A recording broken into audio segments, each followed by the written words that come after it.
Hello, hey, Ben here with Stu in the Lake. Hey, this is number 2. This one is done on Arches regular paper. And I apologize up front. I don't think I'm going to do the third one. I think I'm going to switch on the hot press. This is cold press, 140-pound Arches. And the first one was rough.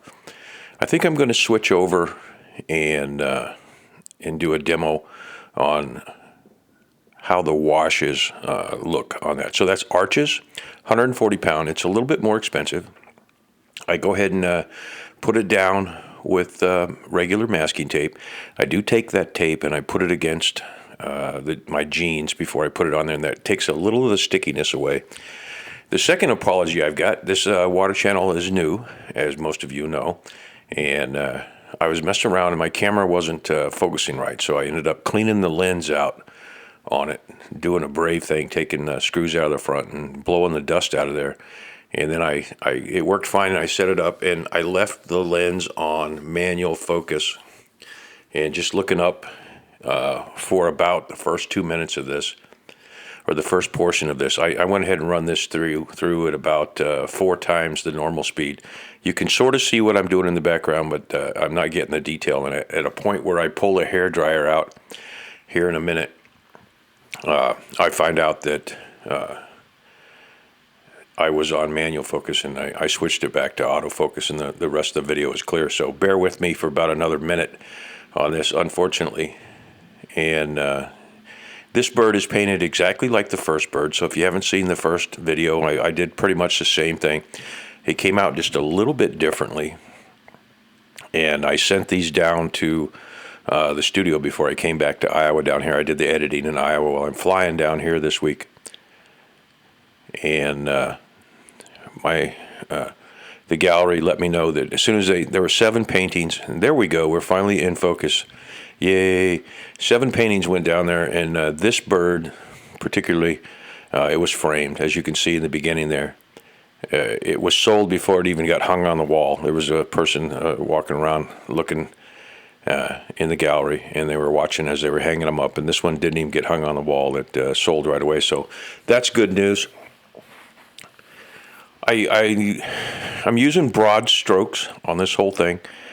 My daughter, who is a graphic artist, has a master's in art, told me, she said she liked this one as I was packaging it up. She came over to the house, she looked at it and said, I like that, I like the other one, but you're, what'd she call it, chaotic. She said this is chaos, and I just like to think it's a little bit of impressionism. And she says that I should cut my palette down to 3 or 4 colors, and I'll probably take that advice as we go here. But I owe you one more, and I'm going to do the 3 papers that this series was supposed to show, and that is the Arches Rough, the Arches Regular, both of them 140 pound, and then 140 pound, and they're cold press, and then 140 pound hot press. So the next video I'm going to do, I'll probably film tomorrow down here in Iowa, because I brought some stuff down with me. And I'm just going to do some washes, and we'll talk about the differences in the papers. So here you can see that I use the full color palette. This is Jordy's color palette. And I'm just working dark underneath the bird, chaotic, as my daughter would say, branches in there on this, and then in between I do go ahead and dry them out. So between layers, in order to keep it from being muddy and keep it vibrant, you don't want to do a whole lot of brush work on a wet color. So if you're working in a wet wash, you need to try to get it in 1 or 2 passes, and then let it dry before you put another layer on there. So here I'm putting the eye in, and this is my favorite part. This is also my favorite part in the carving. If you're new to the channel, you can go over to Studio on the Lake. The wood carving channel has been up for a couple years, and I'm primarily a wood carver. And when it's cold, like it is still here in northern Wisconsin, I do some painting. And around Christmas, I do some painting. And primarily, I'll paint in watercolor and a few in oils. You won't probably get to see the oils because that takes so long for them to dry in the middle. I might just go ahead and show at some point later in this channel some of the oil paintings. But this channel was just started up here a couple months ago.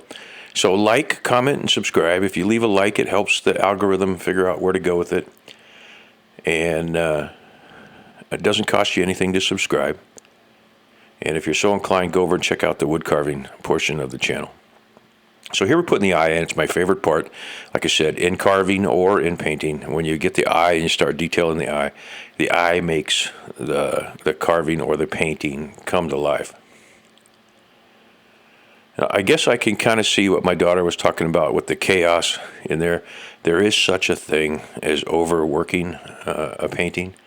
I'm certainly a lot of times guilty with that. So this thing is completely dry.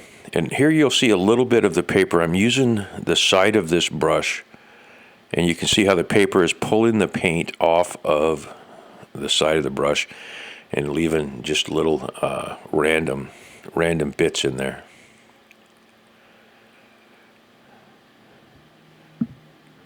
So it's a relatively dry paint, and in the future when I'm going to really put a series together here, I just kind of wanted to get some paintings out there and get a few people looking at it.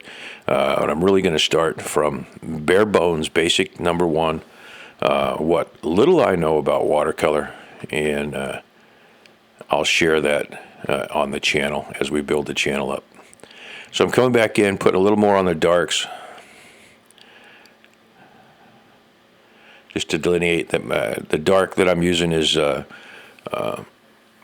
blue, and then I put a little bit of red in the blue to get almost a black. And you can see here that I'm coming back with a green and doing a little bit of highlight on the head there, playing with the light. And then I put a little bit of white gouache in there to see if I get that to sparkle. Now, if you're using gouache on these watercolor paintings, there are some purists, and you can see in my chaos color scheme, I've kind of got darkers on the right on the bird. I'm sorry, dark on the bird on the left, and then underneath him I've got light, and then on the right side of the bird up the top you got light, and then a little bit of darker underneath him. And here I'm coming back in again. I put a little bit of cobalt blue in there. I like to put a splash of cobalt blue in, and that's just a placeholder. Basically, I like them to be vibrant when I'm working most of the watercolors, especially with this particular bird, which I've done quite a few of, and they seem to sell relatively well. You'll see later on here, I will put a little more gouache in, and I'm coming back in and getting the colors just a little bolder. I'm putting some reds in there, and I'm just touching over, you call this a layered type of effect. And I come back in with a little bit of purple or mauve. And now it's time to do the messy part.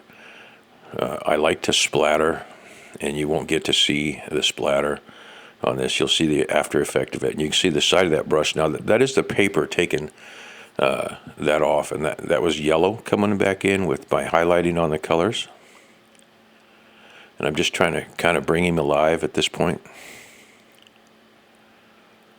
And that was just straight water that I threw in, and then I'm putting a little bit of phthalo blue in there. And he's coming to the end here. This was a part where I hit it with the brush and got a place going out on the right hand side there. You can see now a little bit of red and a little bit of blue spatter. And now here I've come back in with the gouache. Now this makes it a mixed media painting. And I'm just doing some highlights with the gouache. I could have stopped at any point in here. And in my daughter's theory of chaos, I didn't. I couldn't do it. So I'm just touching through here random, probably overworking the heck out of this. And when you do yours, or if you copy this, feel free to copy this, of course.